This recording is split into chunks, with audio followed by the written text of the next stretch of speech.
theatre, film, TV and more. Suzy Rong reviews it all on Joy Drive. Good afternoon, Suzy Rong.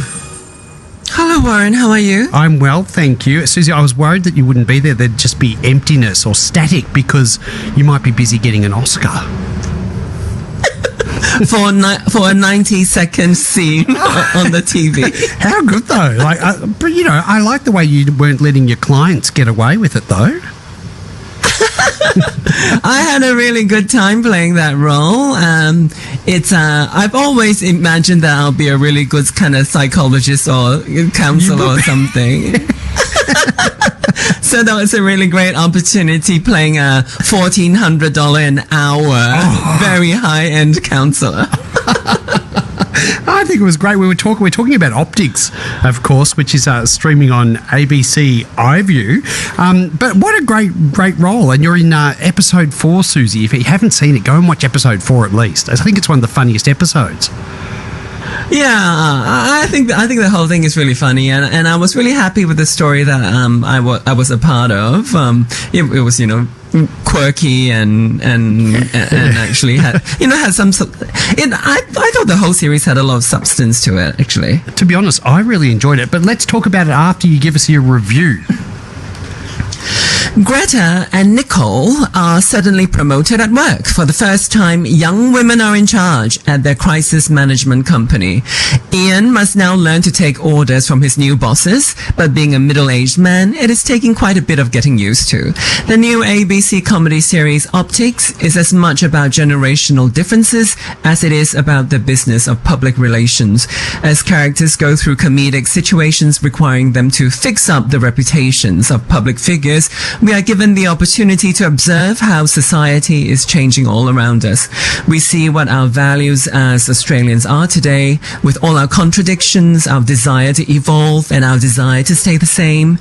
The tone of Optics is very light, but it discusses some serious matters, including ideas about what is currently acceptable and unacceptable in our public sphere. It talks about who we want to think ourselves to be versus who we really are. And it talks about the conflict between people who wish to leave certain aspects of Australian life behind versus those who want to preserve those older qualities. I love that there is a very solid sociological basis to Optics, but more than that is the hilarity of all its 6 episodes that I find deeply satisfying. Directed brilliantly by Max Miller and written with marvelous insight and flair by the 3 lead performers, Charles Firth, Jenna Owen and Vic Zerbst.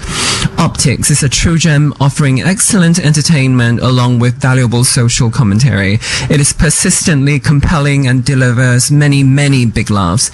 At the end, there is meaningful food for thought so that the show's resonance lasts far beyond the 20-something minutes of each installment.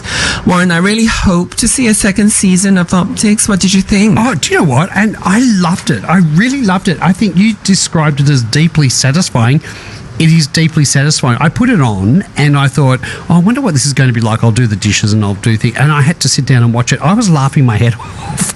I think it's one of the funniest things I've seen in a long time. I think everyone's performance is amazing. Suzy, it's great to see you in it in episode 4 as well. But it's very funny. But at the same time, there's a sort of a bit of a seriousness to it as well. Does this really go on, this image management? Is it based on sort of a true industry, or is it completely made up?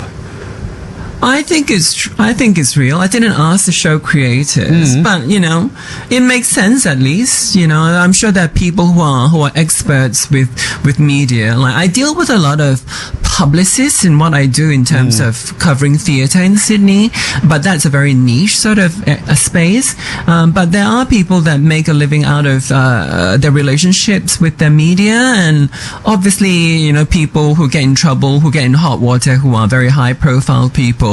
They have a lot of money to fix their situation, so it doesn't surprise me at all if these kinds of PR does happen. Do you have the essence of promiscuity? Was that the spray, I think, that they sprayed at one day, or was it something of sweet rose or something? The poosh. The poosh is one of the sprays. I don't know if it's a fragrance or something that goes on to your privates. That's right. That's right. I loved it. right. I thought it was a really great series. But the thing is, the power of perception. I mean, your image, your brand, your optics. I mean, whether it be in politics or whatever, or in corporate life, so much effort goes into it, doesn't it? And that's what we tend to, I suppose, think of people, is that whole... the image that's portrayed to us. And the thing that got me thinking when I was watching this series, Suzy, I thought, this is what our politicians do. This is what they do. They get these companies and they spin things so much that we don't necessarily vote on what their policy is. We vote on what we think of them personally. I just was amazed at how much effort goes in to making someone appear a certain way when it could be completely different from what the truth is. Yeah, decades ago, there was a Michael J. Fox series called Spin City that was precisely about this sort of thing happening in the American capital, Washington, D.C., and how there were professionals that would spin these stories. But I'm looking at American news today and I'm thinking, like, does bad press even exist anymore? Like, people are behaving in such obviously bad ways and still really getting their way. I feel like there is a change. There's a big change. Like, obviously, I'm talking about Elon Musk and Donald Trump, getting on stage and doing a Nazi salute and kind of, obviously he's Teflon. Nothing's going to happen to him. It is all very strange. But in the show, it's good to see how things are from an Australian perspective, that we do have that side of it, because I think we have this habit of thinking that we are kind of the innocent cousin of the Europeans and America. But this show kind of shows us how much, I love that it started with the sporting star. I thought that was an important way to kind of frame it for an Australian audience. What we think we are, especially with sport, we like to think that we are so kind of innocent and we are so wholesome in some way. And I love that the show exposes a lot about Australian misogyny and the Australian patriarchy that has its kind of distinct flavor. I also love that even though it starts off telling you that, these two women are taking over the company, but they actually don't do anything for feminism. they were just doing what the business requires of them, just protecting these horrible men. There are very many beautiful layers to the storytelling, and I hope that it comes back next year, because then I think it will be able to go much deeper into to like the substance of the story. Suzy, just in terms of your performance in it, I mean, out of curiosity, how much effort goes into something like that? Like, how long did it take you to prepare for that role? Well, the thing about working on TV shows is it's always a matter of doing as much as you can in as short a time as you can, because every second counts, every minute is a lot of money, because everyone wants to get paid professionally, and there are always a ton of people involved. So in my case, with this particular role, because it was just like a 90-second, 2-minute scene, and I was engaged, a month ahead, I was able to kind of just get really deep into the scene.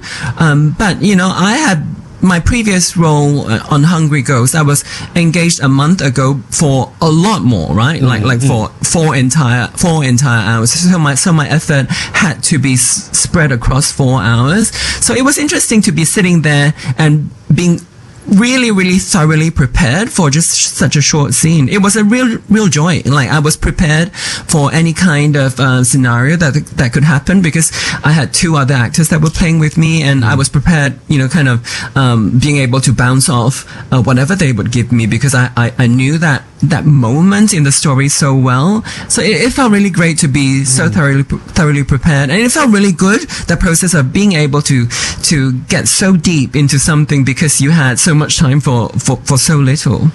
And the other actors were great too. Were they good to work with? They were great. I thought the entire series is just really well cast, and everyone's doing a really good job. And I think in my opinion, when you see a show that has so many characters, and there's so many small roles popping up, and everyone's doing such a good job of performance, I think it has so much to do with the writing and the direction. And direction is sometimes hard to talk about because they're a little bit meant to be invisible.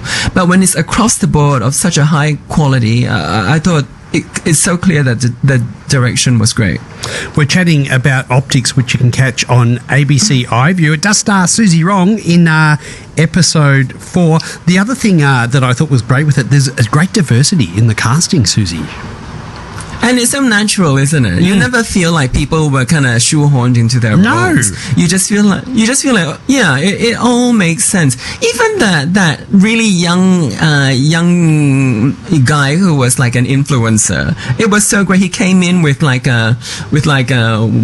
I consider to be like a Western Sydney accent. It was also so natural and makes so much sense within our in terms of how we live, and it wasn't all that that kind of casting that you usually get on commercial television, like on our commercial networks. Like they would cast kind of an imaginary Australia. I felt like Optics did a really good job in that regard. And the other thing is too, you're right. I mean, it's a very serious thing what they're doing in terms of, I suppose making people's bad behaviour look good or turning it around. And some of the techniques that they were talking about, I was thinking, wow, are these real techniques? Because it's kind of like, it sounded like textbook stuff, really, didn't it? And I was amazed at that, what they can do. Like, I would say that a lot of it was exaggerated, but I think they were all based in truth.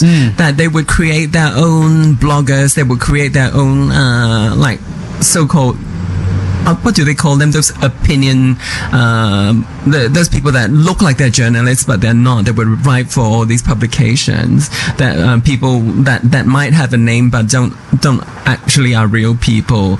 I love that stuff's included in it. I love that story about how the airline was selling tickets for flights that don't exist.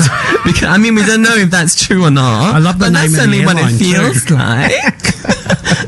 What was the name of it? I can't remember. It was something very similar to another one, but yeah.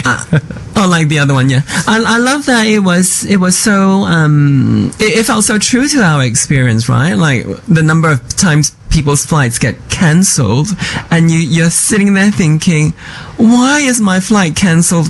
When clearly you sold me the ticket, you gave me the time slot, and then now for some unknown reason it's cancelled and I have to go on to another flight. And the way they explained it in the show made so much sense and so comical and performed so well. Yeah, it made so much sense. Have you heard anything about another series being made at all?